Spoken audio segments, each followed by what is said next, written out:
The metallic taste hit my tongue the moment Margaret's famous pot roast touched my lips. Not the usual savory richness I'd loved for 25 years, but something sharp, chemical, wrong. I forced myself to swallow, feeling her eyes tracking the movement of my throat from across our mahogany dining table. "How is it, honey?" Her voice carried that peculiar sweetness she'd been using lately, the kind that made my skin crawl without understanding why.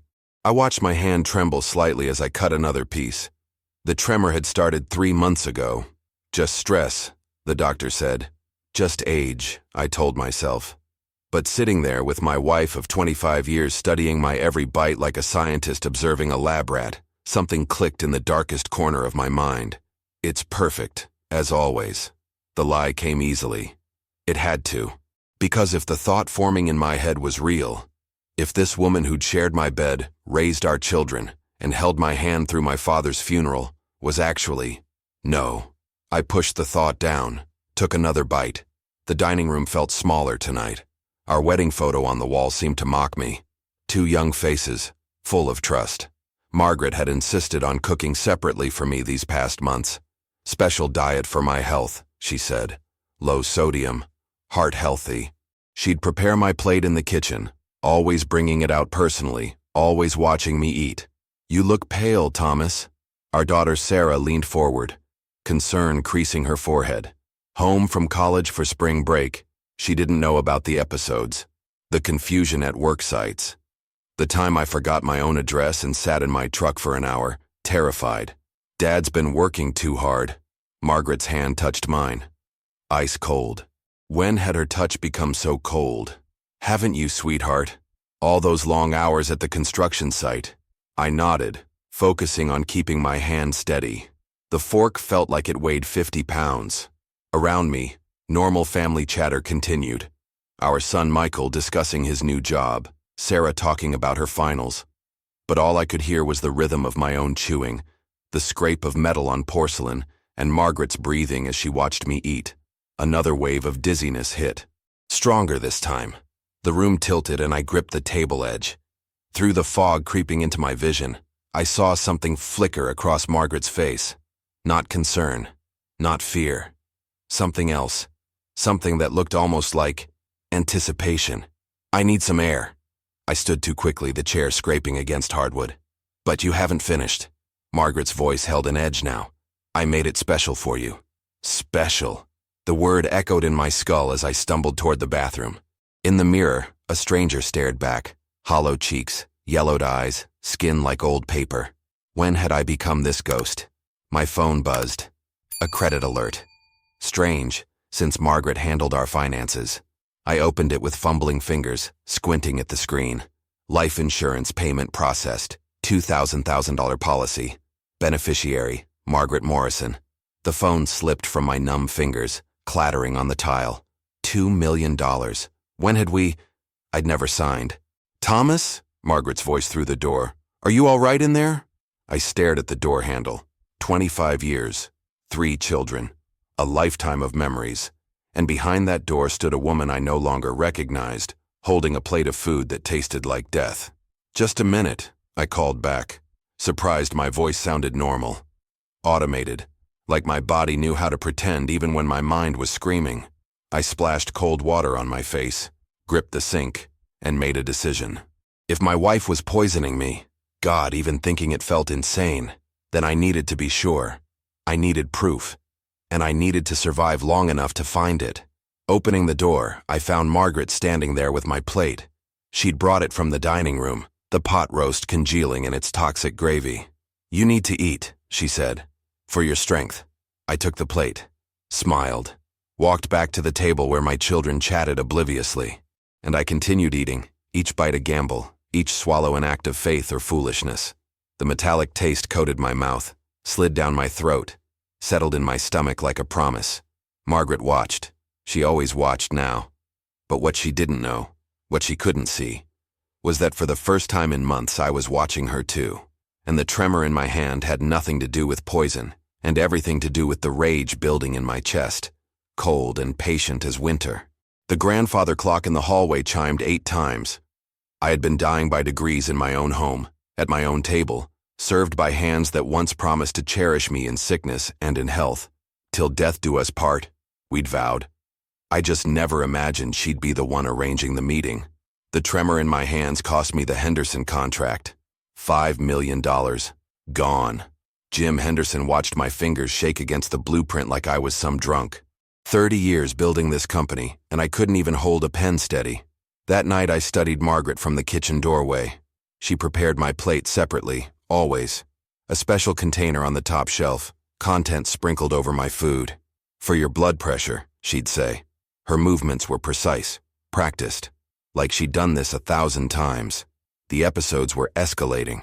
Tuesday, I forgot the route to my own construction site. Sat at a red light on Maple Street, terrified, unable to remember left or right. 15 years of the same drive, erased. Cars honked. My mind was fog. Dr. Patterson ran every test. Just stress, he concluded. But stress didn't explain why I felt worse after Margaret's Sunday dinners, better when I ate lunch at work. Stress didn't explain the metallic taste that followed every home-cooked meal. Then came the evidence that shattered everything. Margaret left her laptop open. I wasn't snooping, just wanted to check weather.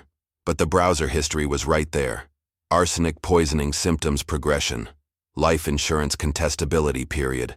Chronic versus acute dosage. My legs buckled. Each search dated weeks apart. Careful, methodical, like she was studying for my murder. The front door clicked. Margaret's heels on hardwood. I closed the laptop, grabbed water, tried to look human. Not like a man who'd just discovered his death was a Google search history. You're home early. She unpacked groceries. Making your favorite tonight. From her purse, a small white bottle disappeared into that top shelf container. Quick, practiced. Actually, I have to head back to the site, I lied. Foundation emergency. Her face shifted. Frustration. But I'm cooking specially for you. Save it for tomorrow. I kissed her cheek. Cold. When had she become so cold? In my truck, I dry heaved outside McDonald's. 25 years. We'd made love 2 nights ago. She'd whispered, "I love you," while planning my death between Google searches. That night, I started my own game. Small portions. Food pushed around. Excuses about big lunches. Bites discreetly spit into napkins. Too obvious and she'd know. Too much poison and I'd be dead. My phone buzzed. Sarah from college. "Mom's cookies arrived. Study snack." My blood froze. I typed frantically, "Don't eat them. Think they're stale. Dad, you're being weird." Weird. If only she knew. How could I tell our daughter her mother might be poisoning her too? I couldn't. Not without proof. So I played the part. Dutiful husband. Walking corpse. Each meal Russian roulette. Each day stolen from Margaret's timeline. But she'd made one mistake. She'd shown her hand too early. The tremor in my hands wasn't just poison anymore. It was rage, purified and patient. Margaret thought she was watching me die. She was actually watching me transform. From victim to investigator. From prey to predator. She forgot to Google the most important question. What happens when the victim discovers the truth? I was still breathing. Still thinking. And now, I was planning too. The grandfather clock chimed 8. Another dinner to survive. Another performance to give. But this time, I wasn't just her audience. I was directing my own show. If my story touched you, I'd be grateful if you liked this video, subscribed to the channel, and turned on notifications. Linda's eyes rolled back as she collapsed at my mother-in-law's birthday dinner. Her body convulsed against the Persian rug while Margaret screamed. Too loud, too perfect, too practiced. 20 minutes earlier, I'd made my choice. Watching Margaret serve my plate with that familiar, careful precision, I knew. Tonight I'd gamble someone else's life to save my own. When she went for dessert, I switched plates with Linda. My hands steady for the first time in months. Fear crystallizes into clarity when you're cornered. "Call 911, Margaret cried, cradling her sister's head. But I caught it. That flash of confusion in her eyes. Wrong victim. Wrong timeline. At the hospital, Dr. Patterson's face went pale reading the toxicology report. Arsenic. Significant levels. If she'd been ingesting this regularly, he didn't finish. Didn't need to. We both knew. Months of this would mean death. Margaret gripped my hand in the waiting room.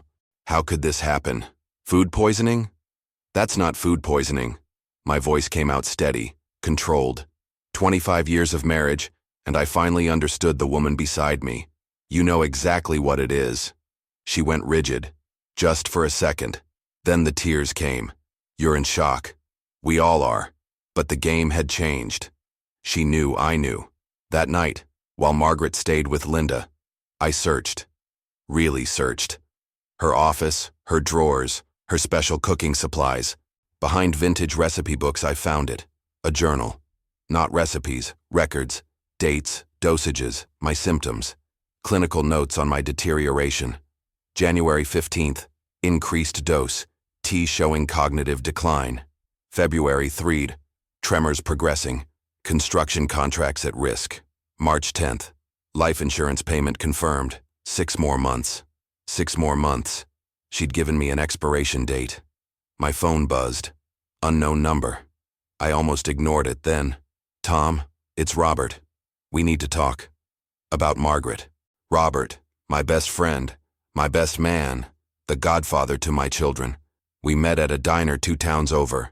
He looked terrible, guilty, haunted. I didn't know how far she'd go, he started. When it began, I thought, when what began? He pulled out his phone. Messages between them. Hundreds. 2 years' worth. The affair was the gut punch. But the conspiracy was the knife twist. Once you're gone, we can finally be together. The insurance money will set us up for life. He's getting suspicious. Should we accelerate? I recorded everything. Robert's confession. The messages. His voice shaking as he admitted, I loved her, but I didn't sign up for murder. When I realized what she was doing, I tried to end it. She said it was too late. Said if I talked, she'd say I was involved. Why tell me now? Because Linda's in that hospital bed instead of you. Because it could have been one of your kids next. He slid a USB drive across the table. Bank records, the arsenic purchases. Everything's there. Back home, Margaret was making tea in our kitchen. Acting normal, planning normal, being normal while calculating murder. How's Linda? I asked. Stable. They're keeping her for observation. She handed me a cup. Here. You look tired. I took it. Didn't drink. I've been thinking. About us. About everything. Oh? Her hand paused on the kettle. I want to renew our vows. For our 26th anniversary. Big party. All the family. She turned surprised. Really? Really. We've been through so much. I want to celebrate us. Celebrate life. The words tasted worse than her poison. I've already started planning. Even making a video montage of our years together. Her smile bloomed. Genuine this time. The smile of a predator who thinks the prey just walked back into the trap. That's wonderful, honey. When? 3 months. June 15th. Plenty of time to plan something special. She kissed me then. Soft, warm, lips that had whispered murder plans to another man. I kissed back, tasting arsenic and betrayal and the sweet promise of justice. For 3 months I'd play dying. Take her poison in small doses, building immunity while documenting everything. 3 months to gather every shred of evidence. 3 months to plan a finale worthy of her betrayal. I love you, she whispered against my mouth. I know exactly how much, I whispered back. She thought it was devotion. It was a declaration of war. That night, I took my first antidote dose. Dr. Marcus, an old friend from college, prescribed it quietly. Chelation therapy. But Tom, if someone's really, they are, and I'm handling it. The legal way. The only way that ensures my kids don't visit their mother in prison thinking I put her there. They'll see the truth themselves. The tremor in my hands was fading. The fog lifting. My body fighting back just as my mind had started to. Margaret had created her own perfect ending. She just didn't know she'd cast herself as the villain. I closed my eyes, feeling the antidote work through my system. 3 months. I could survive 3 months of poison. She'd survived 25 years of marriage while planning my murder. We'd see who was stronger. 3 months of calculated dying. Every morning, Margaret's special breakfast. Every evening, her poisoned love served on fine china. I ate just enough to maintain the illusion, palming pills of activated charcoal, timing antidote doses. My body, a battlefield. My marriage, a stage. "You're looking better," she'd say, concern creasing her forehead. I'd learned to read the disappointment beneath. "Maybe we should increase your medication. Dr. Patterson wants to run more tests," I'd lie, adding a practice tremor to my hand. "Says it might be neurological." Meanwhile, I built my case like I once built skyscrapers, methodically, with absolute precision. Hidden cameras in the kitchen caught her adding white powder to my meals. Bank statements revealed $3,000 in mysterious chemical purchases. Robert, drowning in guilt, provided everything. Recordings of their pillow talk planning my funeral. Texts celebrating my declining health. "Once he's gone, we'll move to Costa Rica. The kids will get over it. They'll have the trust funds. Make it look natural. Doctors already think it's stress." My children. She'd calculated their grief into her paradise plans. The anniversary video became my obsession. 26 years of photos, videos, memories. I worked late nights in my truck, laptop burning my thighs, crafting the perfect narrative. Our wedding, Sarah's birth, Michael's first baseball game, family vacations, all leading to the truth.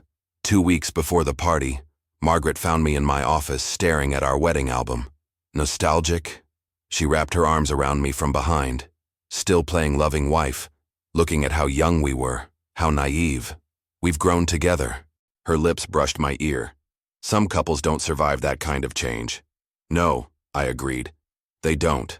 She increased the doses that week. I could tell by how carefully she watched me eat, how she'd make excuses to keep me from business dinners. "You need home cooking. Restaurant food is so unhealthy." I played along, adding fake symptoms, stumbling on stairs, forgetting names. Once, I accidentally called her Linda. The satisfaction in her eyes was chilling. June 10th, 5 days before the party. Robert broke. "I can't do this," he sobbed over the phone. "I'm going to tell her I'm done. I'll leave town. You'll never see me again." "Don't. If you run now, she'll know something's wrong." 5 more days, Robert. Give me 5 more days." "She's insane, Tom. Last night she talked about increasing your dose. Said you were taking too long to—" "I know. I'm handling it. But I wasn't prepared for Margaret's next move." June 12th. She brought me coffee in bed. "I've been thinking about the party. Maybe we should postpone. You haven't been well." "I'm fine." "No, honey, you're not." She sat beside me, hand on my forehead, checking for fever or feeling for life. "In fact, I think we should check you into the hospital, get you some help." Hospital, where she could control my medication, where accidents happen. "After the party," I insisted. "Please, I need this. One last—" I caught myself. "One more celebration with everyone." Her eyes narrowed. "One last." "One more. I meant one more." I added a cough, let my hand shake worse. "Please, Maggie. It means everything to me." She studied me for a long moment, calculating, then smiled. "Of course, darling. Whatever makes you happy." That night, she cooked my favorite, lamb with rosemary. I watched her prepare it, humming our song. The same hands that had held our babies were measuring my death by teaspoons. June 14th. Tomorrow's party would change everything. I backed up all evidence to 3 separate clouds, sent sealed envelopes to 2 attorneys, and created a dead man's switch. If I didn't log in every 24 hours, everything would auto-send to the FBI. Margaret bustled around, perfecting details. Flowers ordered, caterers confirmed, family flying in. She'd invited everyone, our children, siblings, her parents, even booked a photographer to capture our special day. "I want everything perfect," she told me, adjusting my tie. "This anniversary will be unforgettable." "Yes," I agreed, looking at the woman who'd shared my bed while plotting my grave. "It will be." That evening, Linda called, still weak but recovered. "Tommy, I'm scared to come tomorrow. What if—" "Trust me, Linda. You need to be there. Everyone needs to be there. You know something. I know everything. And tomorrow, so will you." I hung up and opened my laptop one final time. The video was perfect. 26 years compressed into 40 minutes of truth. From "I do" to "Till death do us part" to attempted murder. Margaret appeared in the doorway, wine glasses in hand. "A toast? To tomorrow?" I took the glass. Watched the light play through the burgundy liquid.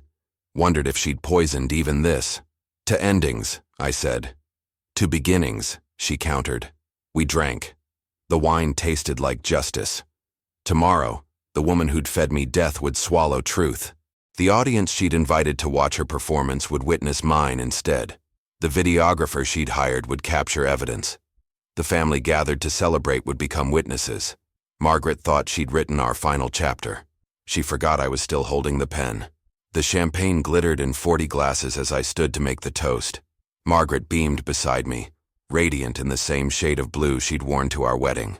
Our children, siblings, parents, everyone gathered in our home, unaware they'd been assembled for an execution. 26 years ago, I began, voice steady. I married the love of my life. Today, I want to share our journey with you. Margaret squeezed my hand.